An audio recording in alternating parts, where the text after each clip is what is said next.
Olá, meus irmãos, a paz do Senhor. Estamos aqui na nossa Escola Bíblica Dominical da Assembleia de Deus, Ministério Missão em Fortaleza. E hoje nós vamos iniciar a lição de número 5 da nossa revista. Como todos já sabem, estamos estudando nesse trimestre sobre a Igreja Eleita. Então, aqueles que tiverem a sua revista, estiverem com elas em mãos, abram na lição de número 5. E aqueles que não tiverem, podem acompanhar aqui conosco e abrirem suas Bíblias no livro de Efésios, pois é o livro que nós estamos estudando passo a passo. Nós estamos fazendo uma análise dos versículos por versículos para nós podermos ser edificados na palavra. Então, o livro de Efésios, escrito pelo apóstolo Paulo, traz grandes ensinamentos que nós hoje iremos estudar um assunto muito especial, que é sobre a libertação do pecado, onde nós fomos libertos do pecado para viver uma nova vida em Cristo Jesus. Então, o capítulo 2 de Efésios vai tratar muito sobre isso. E é sobre ele que nós vamos falar.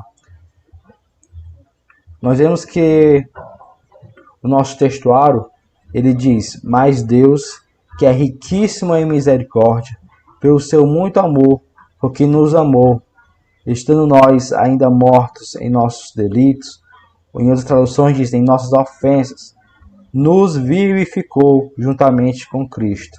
Efésios 2, 4 e 5. A nossa verdade prática diz o seguinte: por meio da maravilhosa graça divina, fomos libertos do pecado, perdoados e salvos da condenação, e ainda recebemos o direito à vida eterna. Então foi através da graça divina, através da graça salvadora, que nós fomos perdoados, fomos libertos, e hoje recebemos o direito de sermos chamados filhos de Deus. Essa é uma verdade inquestionável. Então, a nossa leitura bíblica, ela se encontra no livro de Efésios, capítulo 2, do versículo 1 ao 10. Então, abra sua Bíblia ou a sua revista em Efésios, capítulo 2, a partir do versículo 1. Então, até o capítulo de número 1, nós estudamos durante as lições 1, 2, 3 e 4. Então, o capítulo 1 de Efésios, nós estudamos durante 4 lições. E agora nós vamos estudar o capítulo 2, iniciando aqui na lição de número 5. Que diz assim, versículo 1. E vos vivificou, estando vós mortos em ofensas e pecados, em quem noutro tempo andastes, segundo o curso deste mundo, segundo o princípio das potestades do ar, do espírito que agora opera nos filhos da desobediência, entre os quais todos nós também, antes, andávamos nos desejos da nossa carne, fazendo a vontade da carne e dos pensamentos, e éramos, por natureza, filhos da ira, como os outros também. Versículo 4. Mas Deus, que é riquíssimo em misericórdia, pelo seu muito amor com que nos amou, estando nós ainda mortos em nossas ofensas, nos vivificou juntamente com Cristo, pela graça sois salvos. E nos ressuscitou juntamente com Ele, e nos fez assentar nos lugares celestiais em Cristo Jesus, para mostrar nos séculos vindouros as abundantes riquezas da sua graça, pela sua benignidade para conosco em Cristo Jesus. Versículo 8. Porque pela graça sois salvos, por meio da fé. Isto não vem de vós, é dom de Deus. Não vem das obras para que ninguém se glorie, porque somos feitura sua, criados em Cristo Jesus, para as boas obras, as quais Deus preparou para que andássemos nelas. Glória a Deus. Então, nosso objetivo dessa lição é revelar que a graça salvadora de Cristo nos garante a vida eterna. Os objetivos específicos são refletir sobre a nossa natureza pecaminosa, explicar como fomos vivificados pela graça de Deus e informar que nossa salvação vem de Deus e não das obras, salvos pela graça de nosso Senhor e Salvador Jesus Cristo. Introdução. A presente seção da Epístola aos Efésios apresenta relevantes aspectos doutrinários da salvação.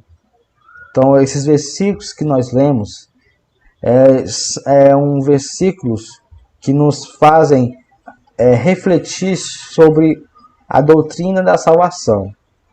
Essa doutrina da salvação também é conhecida como soteriologia. Então, quando estudamos teologia, quando aprendemos sobre a salvação, a disciplina que fala sobre esse assunto se chama soteriologia, estudo da salvação. Então, essa doutrina que nos faz refletir sobre como nós éramos, como nós estamos e como seremos. Então, nela, o apóstolo descreve a libertação dos pecados como um favor imerecido dado por Deus aos salvos. Favor imerecido, ou seja, não merecíamos, mas Deus fez, a fim de que eles desfrutassem de uma nova vida em Cristo. Eles quem? Nós que fomos libertos do pecado, nós que fomos libertos do mundo, para vivermos uma nova vida em Cristo. Então, essa nova vida, nós vemos que ela não é mais eu que vivo, mas Cristo vive em mim, como diz o apóstolo Paulo em Gálatas. Então, nós vemos que fomos libertos. Essa libertação, imagine como um escravo, imagine como um prisioneiro que está acorrentado. E ainda mais, além de nós estarmos acorrentados, presos, nós estávamos mortos em nossos delitos e pecados.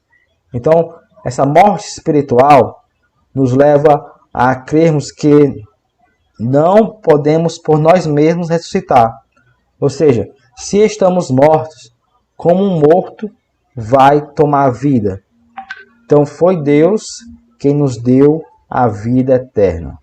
Foi através do seu Filho, através de Cristo Jesus, que nós agora alcançamos a salvação. Ponto 1 fala sobre a antiga natureza morta em ofensas e pecados. Então, nossa condição anterior, como nós estávamos, como o mundo que não tem Cristo está hoje. Essa condição, como diz Efésios 2:1. Então, vamos refletir sobre esse versículo, que diz: e vos vivificou. Vivificou quer dizer, nos deu vida, estando vós mortos em ofensas e pecados. Ofensas, do grego, tem um sentido de passo em falso, ou seja, uma ofensa, algo de errado. Ou seja, nós estávamos mortos por nossas ofensas. Então a morte, ela entrou no mundo através do pecado, através da desobediência de Adão e Eva, quando comeram daquele fruto proibido que Deus disse para não comerem. Eles desobedeceram à ordem de Deus. O pecado entrou no mundo e com isso a morte. E daí todos os homens estão destituídos da glória de Deus. Todos estão mortos. Então, tem uma frase que diz: nós já nascemos mortos. O que isso quer dizer? Nós nascemos a nossa vida natural, mas nascemos já mortos em ofensas e pecados. Através de Cristo é que agora alcançamos a vida. Então, quando se fala pecado, pecado do grego, vem hamartia, que significa aquele que erra o alvo. Então imagine uma flecha que está apontada para o centro do alvo, mas aquela flecha desvia para a direita ou se desvia para a esquerda. Então o pecado é justamente isso, aquilo que erra o alvo. Ou seja, o alvo é Cristo, o alvo é a salvação. E o pecado ele nos desvia desse alvo, nos desvia do verdadeiro objetivo. Então, Deus nos vivificou, estando nós mortos em nossos delitos e pecados. Estávamos mortos porque merecíamos estar mortos, porque o pecado entrou no mundo e com isso nós também nascemos em pecado. Em pecado me concebeu a minha mãe, como diz Jó. Então, quando se fala sobre a morte espiritual, ela acontece tanto aqueles que não têm Cristo, continuam mortos, ou seja, eles não podem ouvir. Imagine um morto. Um morto ele não pode ouvir, não pode sentir. Então era necessário alguém da vida. E esse alguém é Cristo Jesus. Então Cristo nos dá a vida, ele faz agora que nós levantemos dos mortos. Então agora estamos vivos em Cristo, porque ele nos vivificou. E aquele que não tem Cristo continua morto. Então aquele que nasce de novo, o novo nascimento, a regeneração, é justamente esse processo que você passou da morte para a vida. Então, a vida que nós temos hoje, nós só temos graças a Deus. Essa vida não se limita somente a essa vida natural que nós vivemos aqui. Nós também temos uma vida espiritual. O nosso espírito está vivo. Quando nós morrermos, a nossa carne, o nosso corpo, vai voltar para o pó. Mas o nosso espírito, ele vai voltar para Deus. Então, a nossa vida não se limita somente a este mundo, mas há uma vida após a morte. Há uma vida espiritual esperando para que nós estejamos nos céus com Deus. Mas aqueles que não têm Cristo Jesus, não aceitou a Ele como Senhor e Salvador da sua vida, esse continua morto. E o desejo de Deus é vivificar a eles. Mas eles precisam tomar uma decisão. Precisam querer ser vivificados. Porque Deus não age contra a vontade do ser humano. Deus não vai agir numa vida de alguém que não quer ser vivificado. Então, graças a Deus, nós estamos vivos porque Deus nos vivificou. Então, esse é o versículo 1. Ele diz que o homem em sua natureza decaída é diagnosticado como morto. Então, uma declaração da real condição das pessoas sem Deus. Não tem outra condição. É mortos. É Deus que nos dá a vida. Então, o conceito de morte moral e espiritual provocada pelo pecado, que inevitavelmente separa o homem de Deus. O pecado nos separa de Deus. Deus não está onde o pecado está. Então, chegou o pecado, Deus não habita mais. Então, nós vemos que é uma total separação. Uma total separação entre o pecado e Deus. Então, quanto mais perto do pecado você está, mais longe de Deus. Quanto mais próximo de Deus, mais longe do pecado. Então, as vossas iniquidades fazem separação entre vós e o vosso Deus, como está em Isaías 59. Então, é o nosso pecado que nos separa de Deus. Os vossos pecados encobrem o seu rosto de vós, para que não vos ouça. Então, se dependesse somente de nós, não teríamos vida. Se dependesse somente de nós, não teríamos a salvação. A salvação depende totalmente de Deus. 99% é Deus agindo. Esse 1% é somente a sua decisão de deixar Deus agir. E o resto ele faz. Então, tal qual um corpo inerte, a natureza pecaminosa impede o homem de ouvir e obedecer à voz de Deus. Então, a natureza humana, a natureza caída, é essa natureza pecaminosa que impede o homem de ouvir a Deus. É como se os nossos ouvidos estivessem tampados. Como diz 1 Timóteo 5,6. Mas a que vive em deleites, vivendo, está morta. Então, o homem, ele não consegue ouvir, não consegue obedecer a Deus, porque ele está morto em seus delitos e pecados. Porém, Jesus, ele veio ao mundo, morreu em nosso lugar, para que a justiça de Deus fosse completa em nós. Ou seja, quando Deus olha para nós, agora não olha mais para o homem pecador, mas olha para Cristo que justificou a cada um de nós. Então agora nós temos uma nova aliança. Nós voltamos a ter comunhão com Deus. Por quê? Porque através de Cristo Jesus nós fomos reconciliados. E sobre as nossas ofensas e pecados. No versículo 2, uma parte do versículo diz: andar segundo o curso deste mundo. Observe esse versículo. Nós podemos tirar uma lição. Andartes segundo o curso deste mundo. Ou seja, é a má conduta. É o que nós andamos fazendo que não agrada a Deus. Quando se fala sobre o curso deste mundo, é como se fosse uma metáfora. Andar é uma metáfora que o apóstolo Paulo usa para dizer que as pessoas estão praticando o que o mundo lhe oferece, o que Satanás oferece. Então são atitudes erradas adotadas na vida do salvo antes da regeneração. Então, antes da pessoa ser regenerada, ser salva por Cristo, o velho homem é que dominava. Mas agora, a sua nova vida em Cristo, agora o velho homem já passou. Ele continua ali morto. Mas se você der lugar ao diabo, se der lugar ao pecado, este velho homem ele ressurge, ele ressuscita. Então, nós temos essa velha natureza.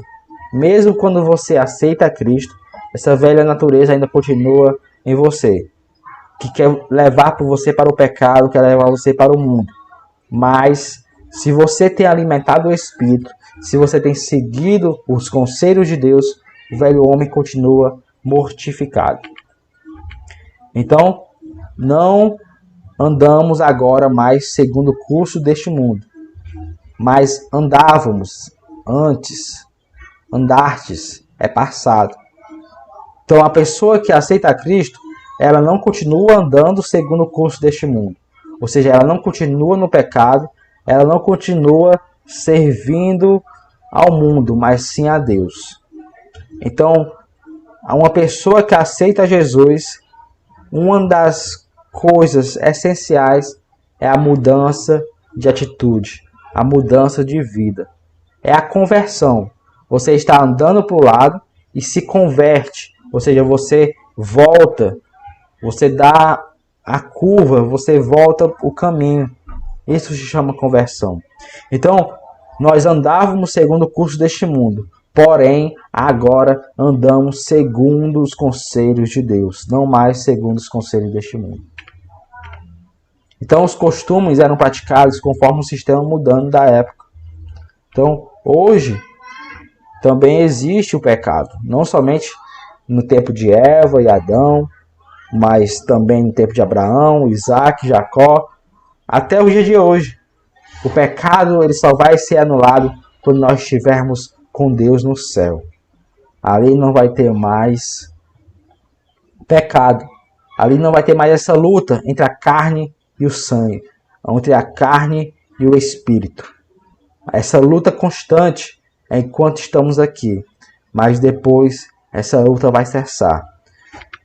Então, nós temos exemplos de pecados praticados como imoralidade, furto, mentira e tantos outros que nós podemos citar aqui. Tudo isso são pecados que nos afastam de Deus. São coisas abomináveis a Deus. Podemos citar a mentira. Ah, mas é só a mentira para ajudar alguém. Mentira é mentira de qualquer forma. Você não deve justificar a mentira, dizendo eu estou mentindo para fazer uma coisa boa. Não. A mentira, ela nunca vai ser a melhor opção. A verdade sempre é a melhor coisa que devemos fazer, independente das consequências. A consequência da mentira é muito maior e a consequência da verdade pode vir alguma coisa, mas não vai se comparar à mentira. Então você começa a mentir, uma mentira chama a outra e assim adiante. Então, quem é o pai da mentira? É o diabo. E aquele que mente se torna filho do diabo. Então não pense que pecado é somente você matar, roubar alguém. Não. Quando você mente, quando você engana, você ali está pecando contra Deus. Então devemos nos afastar de toda prática de pecado. Mesmo que aparente ser de longe o pecado, devemos nos afastar completamente. Como diz o Salmo, não ande segundo os conselhos dos ímpios, nem se detém nos caminhos dos pecadores. Então, você não se assenta na roda dos escarnecedores. Você procura o lugar melhor para estar, as amizades melhores, que vão te levar mais perto de Deus, e não amizades que vão te fazer ficar longe de Deus. Então, quanto melhor seja a amizade, aquela amizade verdadeira, ela vai te levar mais perto de Deus. Mas se aquela amizade está te levando para longe de Deus, então não tenha mais parte com aquela pessoa. Então nós vemos que quando se fala sobre andar segundo o curso deste mundo, é que não tomamos a forma do mundo. Ou seja, como diz Romanos 12, e não sede conformados com este mundo, mas sede transformados pela renovação do vosso entendimento, para que experimenteis qual seja a boa, agradável e perfeita vontade de Deus. Quando se fala, não vos conformeis, não tome a forma deste mundo. Não relativize o pecado. Ou seja, não diga, mas é só uma bobagem, é só uma coisa pequena. Não diga que existe pecadinho e pecadão. Não. Tudo é pecado. Mesmo a mentira que para você é uma mentira boba, é pecado. Então, não diga que tudo é relativo. O pecado é relativo. Não. O pecado é tudo aquilo que desagrada a Deus. E como é que eu sei que eu vou estar pecando? Você tem o Espírito Santo, que você sabe que aquilo não está agradando a Deus. Então, não ache que isso é bobagem. Porque se você assim acreditar, você já está pecando. Como o João diz, se você disser que não tem pecado, você já está pecando. Por quê? Porque todos pecaram, todos pecam. Mas esse pecado é um pecado onde você se arrepende e se volta para Deus e não volta para o pecado. Você não volta a praticar o pecado. Mas eu vou pecar hoje, pedir perdão a Deus e amanhã peco de novo. Vou pedir perdão a Deus, depois é um pecado premeditado. Não. Esse perdão que você pediu perdão a Deus, já pensando em pecar de novo, esse perdão, esse pedido de perdão não chegou até Deus. Saiu da sua boca, mas não passou do teto.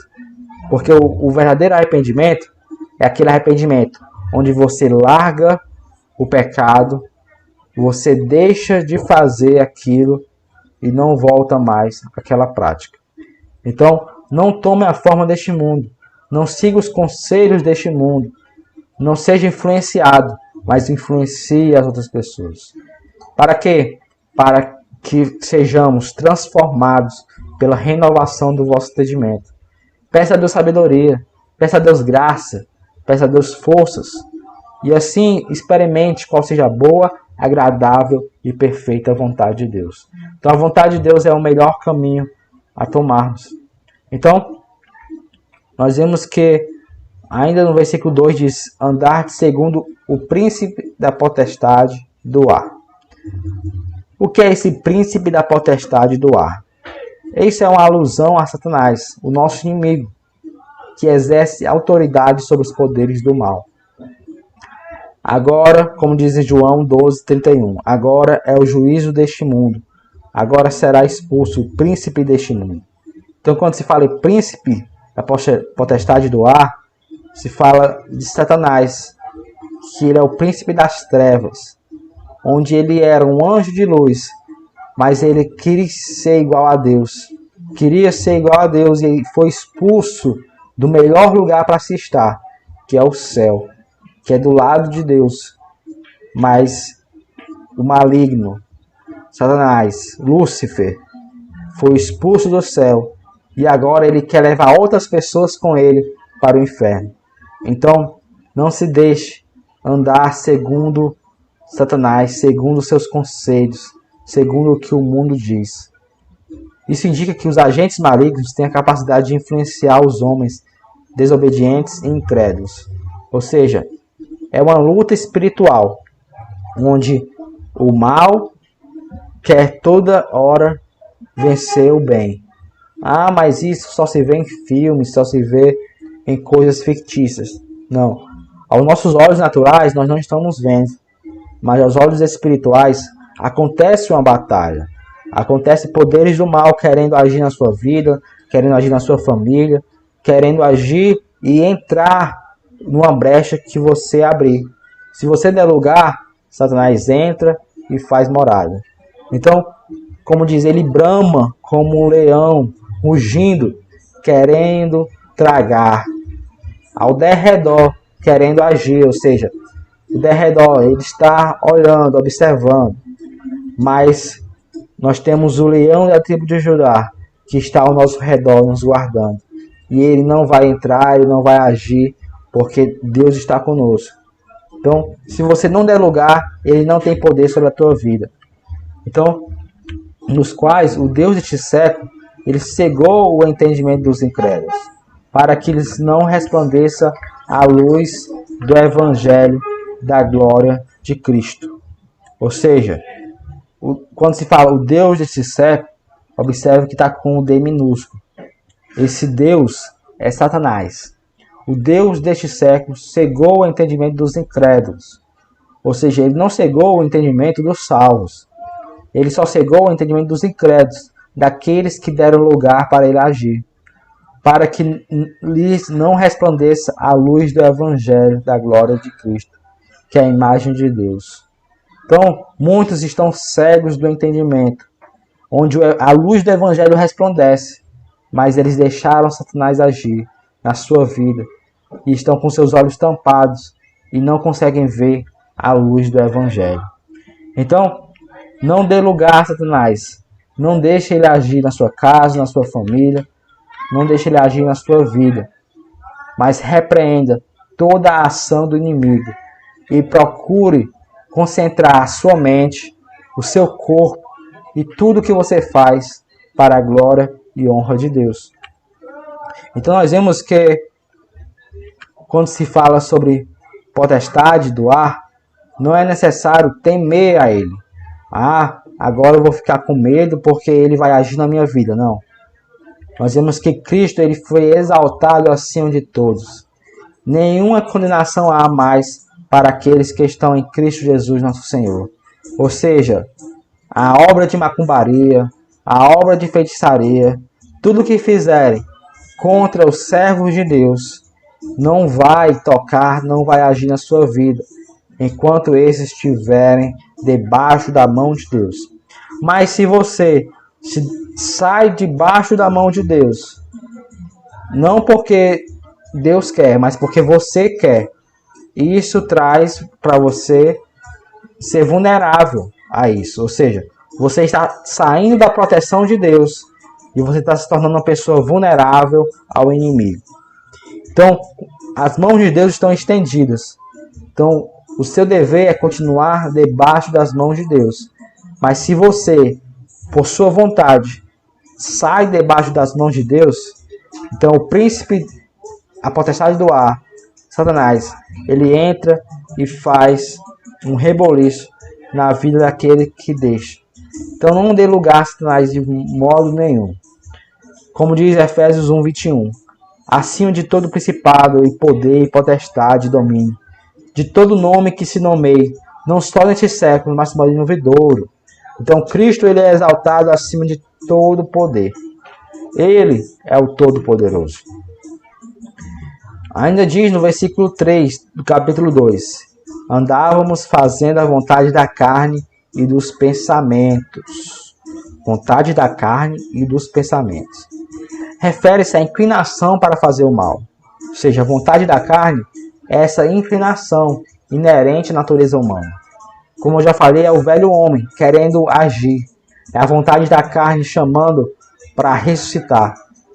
Por isso que você deve mortificar essa vontade diariamente. É uma luta que você trava diariamente. Para continuar o velho homem morto e o novo homem em Cristo continuar firme e forte. Estão incluídos aqui os pensamentos pervertidos, as práticas de desejos desordenados da carne. Tudo aquilo que a carne deseja, que o pecado bate na sua porta querendo agir, isso é o velho homem. É o velho homem querendo tomar lugar. Se você alimentar mais o velho homem e deixar o seu espírito para trás, então o velho homem vai se tornar forte e ele vai tomar conta da sua vida. Mas se você alimenta o espírito com as coisas de Deus, com a palavra, com a oração, com o jejum, com a adoração a Deus, o seu espírito está forte e o inimigo não vai ter lugar para agir. Então nós éramos filhos da ira, isto é, condenados e desprovidos do favor divino. Éramos filhos da ira, mas agora nos tornamos filhos por adoção de Deus. Como diz Efésios 4:18, entenebrecidos no entendimento, separados da vida de Deus pela ignorância que há neles, pela dureza do seu coração. Então a dureza de coração que muitos hoje não querem dar lugar para Deus agir. Então esse endurecimento de coração é o que faz esses não terem a salvação. Por quê? Porque Deus está na porta batendo. Aquele que abrir, Deus vai entrar e cear com ele. Mas aquele que não abrir, deixar o seu coração duro, Jesus não vai querer entrar de forma que você não deseja.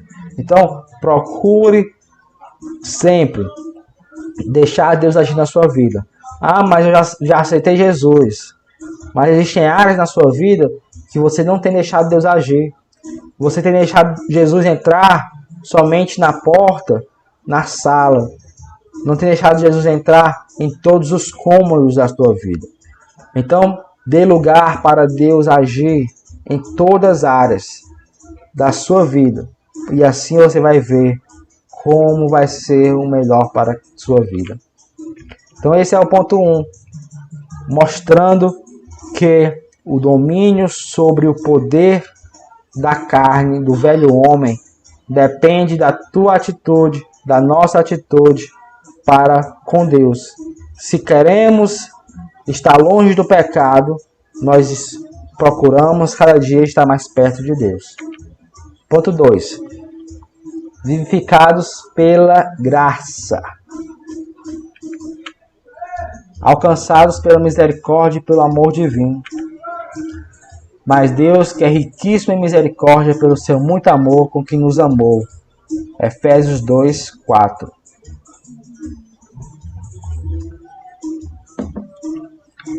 Observe esse versículo. Observe que ele fala sobre riquíssimo em misericórdia. Observe que o pecador ele passou da morte para a vida por meio da graça divina, concedida por obra da misericórdia e do grande amor de Deus. A Bíblia enfatiza que foi a magnitude desse amor que motivou a nossa salvação.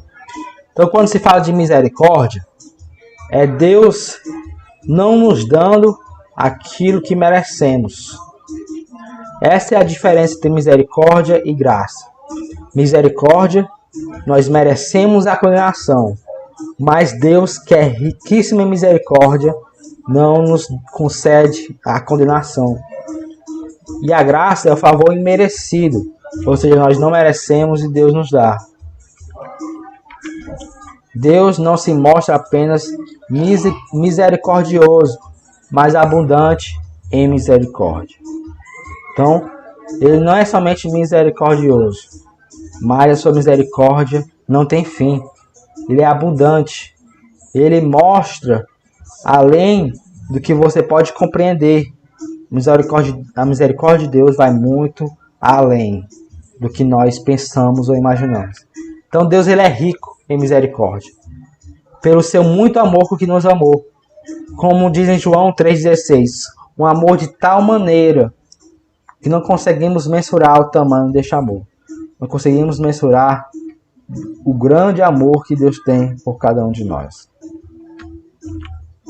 O apóstolo enfatiza, agora no versículo 5, que o amor de Deus nos alcançou estando nós ainda mortos em nossas ofensas. Deus nos vivificou juntamente com Cristo, ou seja, nós nascemos de novo agora em Cristo Jesus e somos salvos pela graça mediante a fé.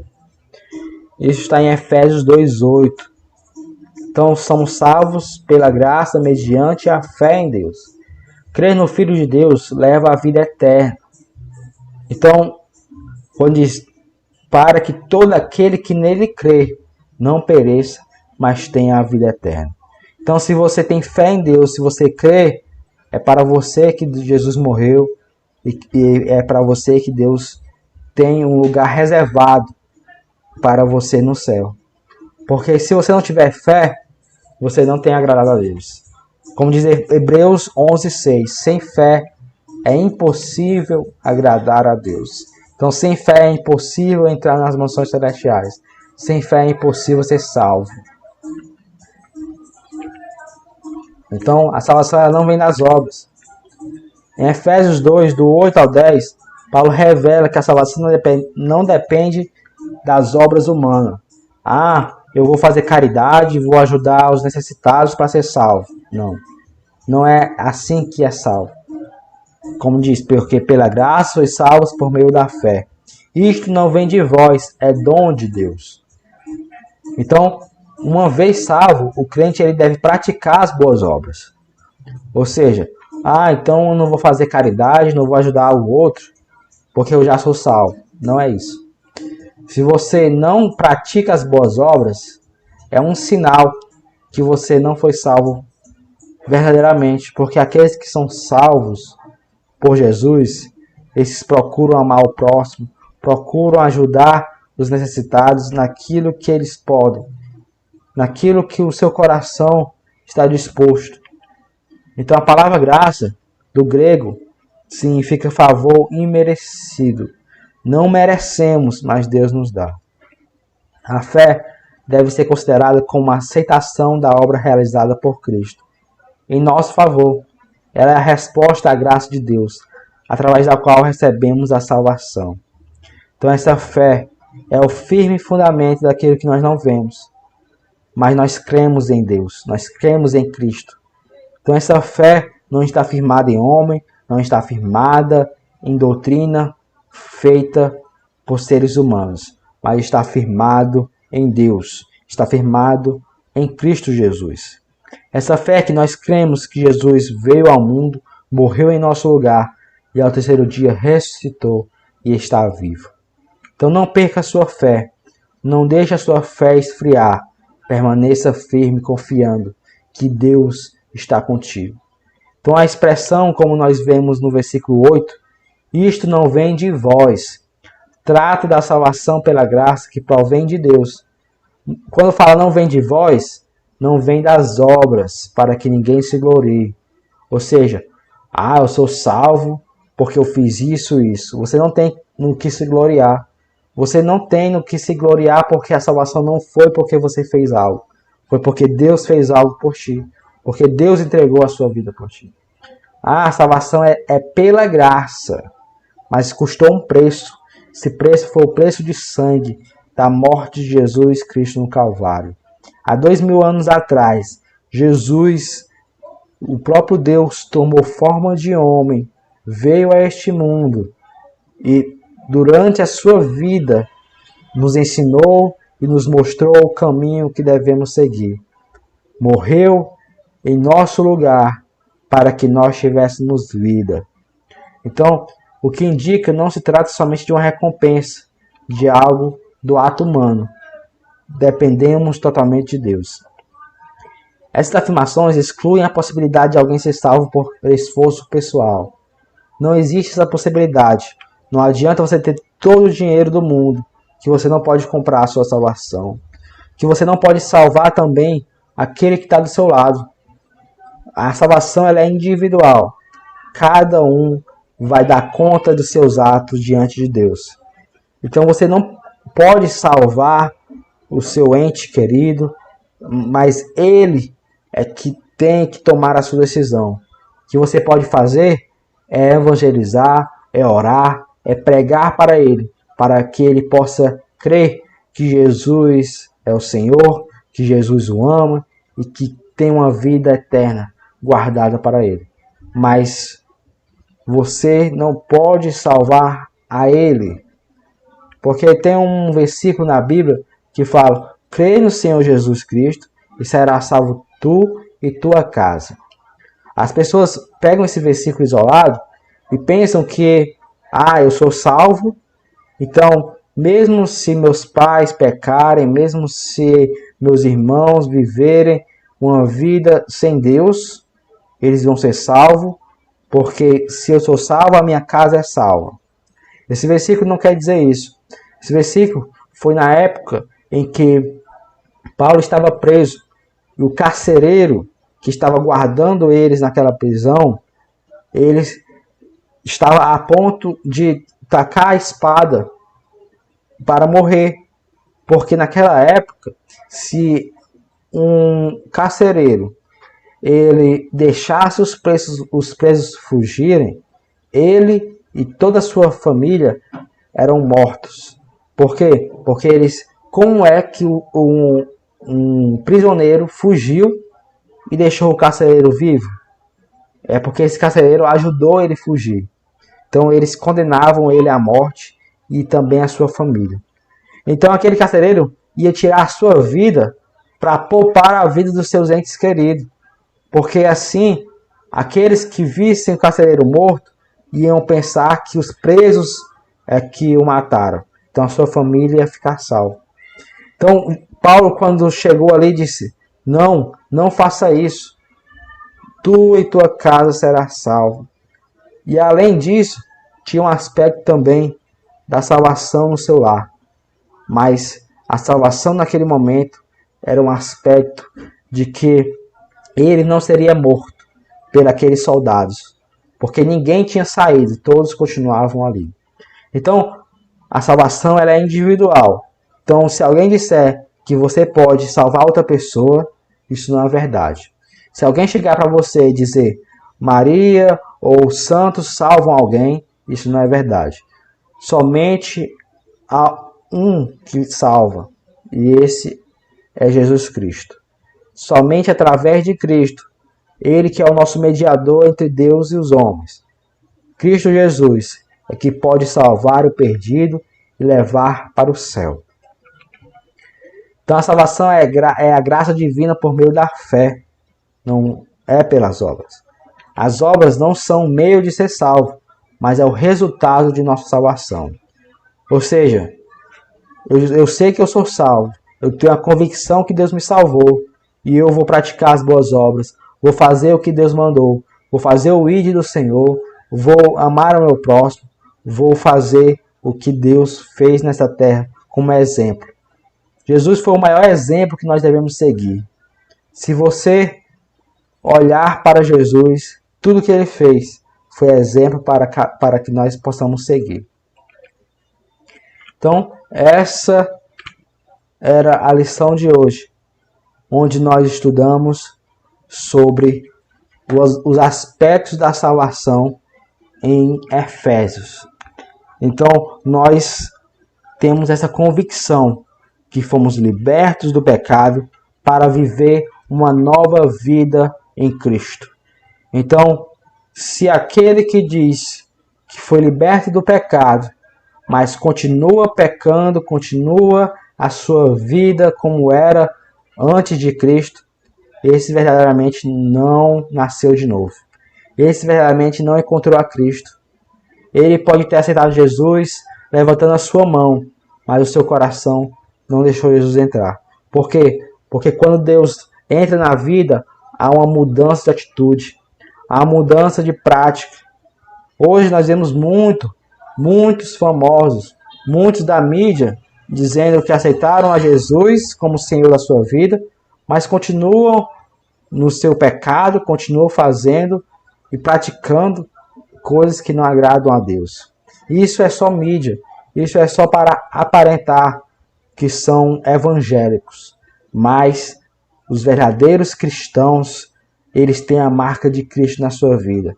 Os verdadeiros cristãos, eles não estão preocupados com a sua aparência para o mundo, mas estão preocupados como Deus os vê. Porque melhor é agradar a Deus do que aos homens. Então, pelo ato do amor divino, esse amor que Deus nos amou, que entregou o seu Filho, nós agora nos tornamos filhos por adoção. Essa salvação não foi concedida porque eu sou bom, mas porque Deus é bom. Não foi pelas minhas obras, não foi porque eu pratiquei caridade, mas foi porque Deus morreu em meu lugar. A partir da salvação, passamos a praticar boas obras que glorificam a Deus, nosso Pai. Então, essas obras devem continuar na nossa vida diariamente. A árvore nós conhecemos através dos frutos. Deus disse: aquele que não dá fruto, vem o jardineiro e corta. Assim também nós somos esses ramos da oliveira que devemos dar frutos para Deus. Mas aqueles que um dia aceitaram a Jesus e não mudaram de vida, esses precisam nascer de novo. Esses precisam verdadeiramente alcançar a salvação. Então, tenha fé em Deus. Tenha fé que Ele te libertou da escravidão do pecado. O Satanás não tem mais domínio sobre a tua vida. Você não está mais escravizado. Você está liberto para agora adorar a Deus. Continue servindo ao Senhor, sabendo que Ele voltará. Um dia, Jesus virá para buscar a sua igreja. Essa é a promessa que Ele deixou para nós. Tenhamos fé. Que se nós não vermos em vida, mas quando morrermos, estejamos com Ele. Pois a salvação é a nossa garantia. O Espírito Santo nos selou com o selo da promessa para nos garantir a vitória da salvação. Então, espero que os irmãos tenham entendido sobre a libertação do pecado para que agora vivamos uma nova vida em Cristo Jesus. Amém? Que agradeço aos irmãos, agradeço a oportunidade em nome de Jesus.